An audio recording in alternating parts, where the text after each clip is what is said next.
Good evening. I am reading Satan's Trilogy. I am the author and the narrator. This is Book 1, Chapter 4, and it will be reading 29. Not willing to tolerate such hostile actions on the villagers, Esther's dad went into action. Esther followed behind. With little effort, Esther and her dad silenced the attack. The bandits never left the village. In less than 6 minutes, they were all dead. It was a small thing, hardly worth remembering. Esther had seen much cruelty and death in her life. Her dad sheltered her from nothing, and he had made certain that no one could ever harm his little girl by having her trained in martial arts. Esther had pulled 2 men off a young girl and quickly disposed of them. As it turned out, the girl was the granddaughter of her dad's friend. The bandits had been drinking and most likely felt overly confident, having never met resistance before in this village. That was their last mistake. The villagers had never witnessed a woman soldier, let alone such a young one. Esther dropped 8 men while her father dealt with the others. Her skills had been witnessed by some of the people. They were stunned with the swiftness Esther disposed of the evil men. The people spoke among themselves, and there was an appreciation for her actions blossomed into sending for a nationally known tattoo artist. The villagers wanted to thank Esther with a lasting gift of artwork that represented and commemorated their salvation. Something magnificent and worthy of a warrior queen, as they called her. Esther understood that to refuse would be a great insult to the villagers, and while her father had concerns, he too knew the gift must be accepted. So they waited for China's greatest tattoo artist to arrive. The villagers were excited and boasting with pride that they were about to extend such a worthy gift to the warrior queen. It took 3 days for Wu Chan to arrive. He was accompanied by 2 servants that followed behind him, eager to serve his every need. Wu Chan was very old. He had studied his art for over 6 decades and was now as much a legend as he was a man. Wu Chan didn't rush the project. He first spoke to the villagers and then to Esther's father. Next, he asked to see Esther. At first, he didn't talk to her. He just studied her posture and demeanor, and then they spoke. For hours they discussed everything from plants to religion. Retreating to the room provided for him, he worked for a complete day before announcing he had created the perfect drawing for Esther's body. A 5-headed dragon would cover Esther's back, covering the entire length from just below the neck to her lower back, just above the buttocks. Wu Chan spoke fast and excitedly about how he felt this was his destination in life, to give the warrior queen a tattoo worthy of a champion. This would be his greatest work, and while delivering his concept to the villagers with such enthusiasm, he was cheered by all. The gift was ready. It took 3 days for Wu Chan to finish. The dragon's body had light green scales with tints of pink in the center, with shadows of dark blue at the base of each scale. The 5 heads were not threatening in appearance, but alert and confident, having a decidedly feminine look. There were no long beards on any of the heads. The dragon stood on all 4 legs, with its claws sunk into the footing without the slightest effort. The heads were looking in all possible directions, giving the dragon a complete view of its surroundings, and its tail, long and slender yet powerful, eventually found its way to the front of the dragon's feet, coiled 3 times as it cradled into Esther's lower back. All 5 heads had Esther's blue eyes, accented with dark blue pupils. As the scales on the dragon's body climbed towards each head, their colors reversed and the pink became more dominant as the light green color shifted towards the base of the scales, and the long necks of the dragons became distinctly female. Each head was an exact duplicate of the others, though facing a different direction and a slightly different expression. The dragon stood strong and proud, yet none threatening. The dyes that W.O.W used had toxins that made Esther ill. She went into a fever the night the dragon was finished. Esther had vivid dreams that night, which she never shared with anyone. The following morning, Esther arose, and the villagers had been waiting outside her door, wanting a glimpse of their gift to her. Holding a towel in front of her, she went outside, and as W.O.W again explained this to be his greatest achievement, Esther turned her back to the people so that all could see.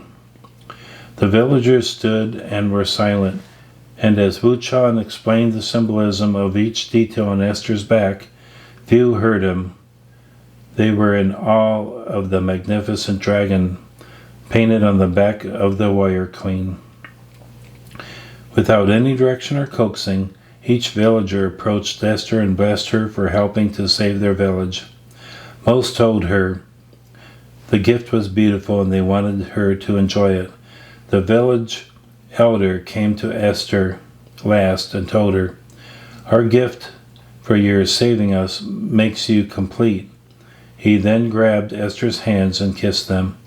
"You are wise beyond your years. This is a good thing, for you possess the strength of the dragon."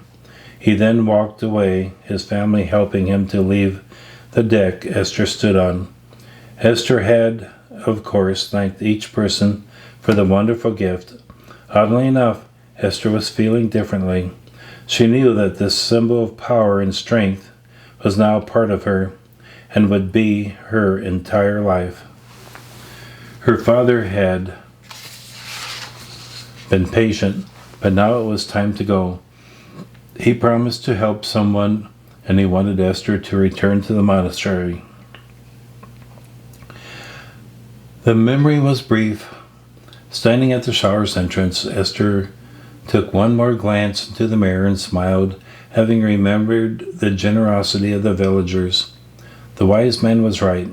Esther did feel more at rest and at ease with herself, having received their gift. The shower was open with a wall partitioning off the wet area. The walls boasted a mottled yellow and cream high-end tile with a light tan border set halfway up. A soap tray was positioned on the left wall, while the floor was laid in Italian marble with streaks of gold-colored stone running through it.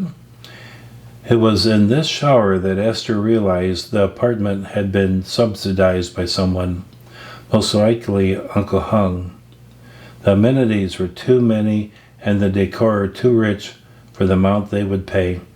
Esther thought to herself how wonderful it was to have an uncle so thoughtful to provide such a wonderful apartment. After the shower, Esther put on some cotton panties and a cotton jersey. Both were pink with white lace sewn around the edges with a slightly darker pink thread. Ready for bed, Esther spread a blanket on the rattan with a second blanket for a cover. In 4 to 5 hours, Esther would awaken refreshed. She never needed more sleep than that. The next morning, Esther awoke after 4 hours of sleep. She prepared the coffee and the baked cornetos. Esther had noticed Brandy's alarm clock was set for 5 o'clock and wanted to wake her gently. And Brandy, it's time to wake up. Esther knew that Brandy would probably have a headache, so she had some black coffee ready for her bedside.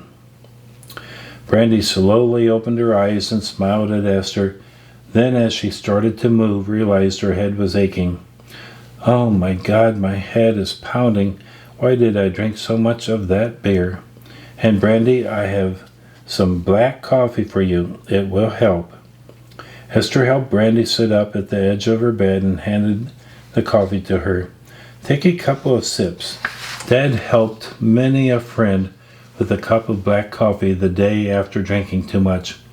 He swore it was the best remedy for a headache caused by too much alcohol from the night before.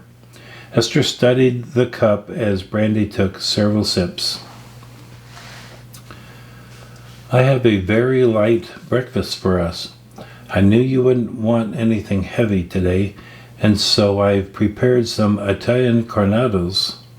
Realizing her aunt didn't know what a cornado was, Esther added, "The cornado is a wonderful croissant. You'll love them." Esther smiled at her aunt, stood up, and said, "I'll see you after your shower." Esther started to leave the room so that Brandy could start her morning routine of getting ready for work when Brandy spoke. "Esther, you have a tattoo." Esther still had her evening underwear on, and part of the dragon was easily visible at the outside edges of her tank top. "It was a gift from some very special friends of mine," Esther commented.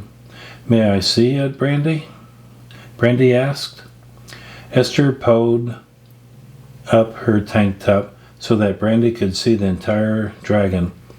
"Wow, that is beautiful. Maybe someday I'll get a tattoo." Brandy was smiling, and it seemed that her eyes were awakening. The signs of the headache were no longer visible. "Thank you, Aunt Brandy. The dragon is possibly the most wonderful gift that I have ever received." Esther started to leave again. "Esther," said Brandy.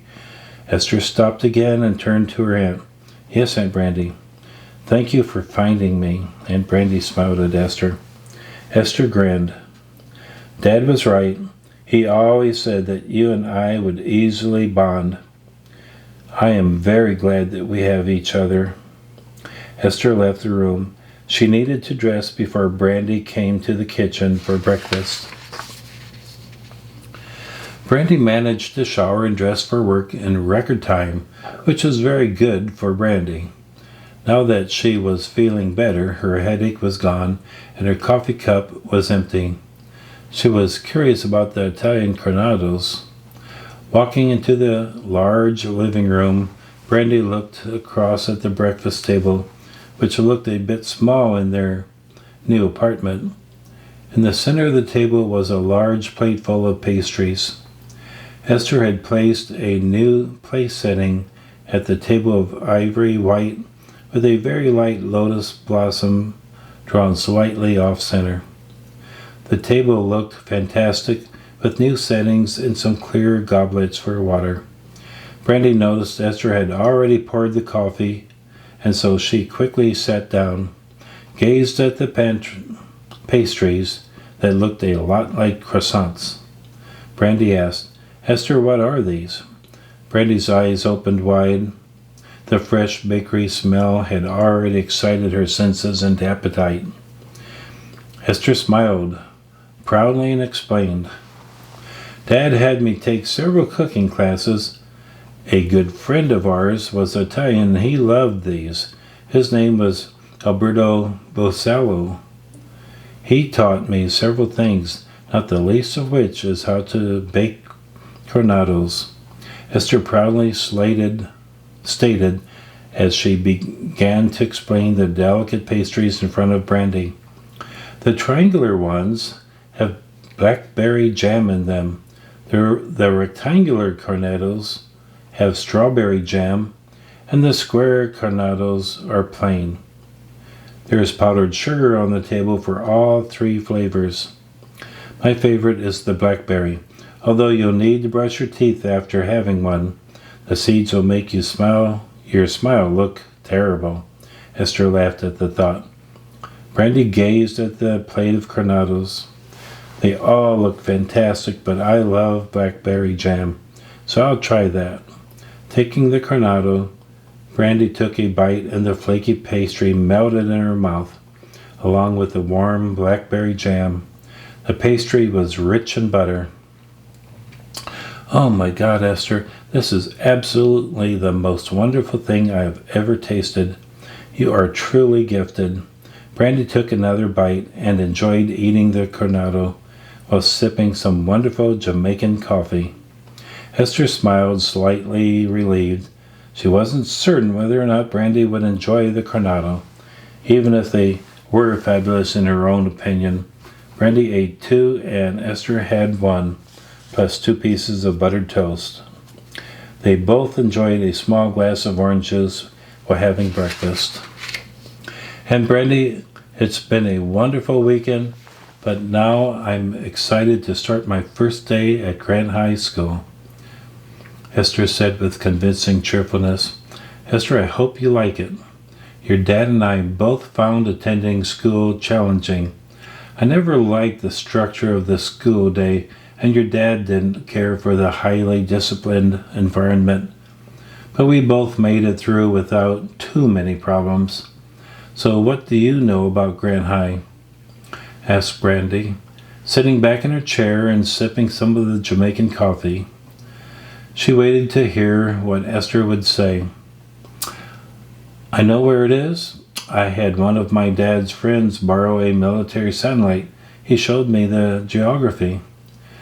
The school has several virtual tours on the internet, and so I've seen the inside, and they have documented on the internet nearly every detail about the school, from the ethnic breakdown to the graduation rate and successes of some alumni. Esther smiled.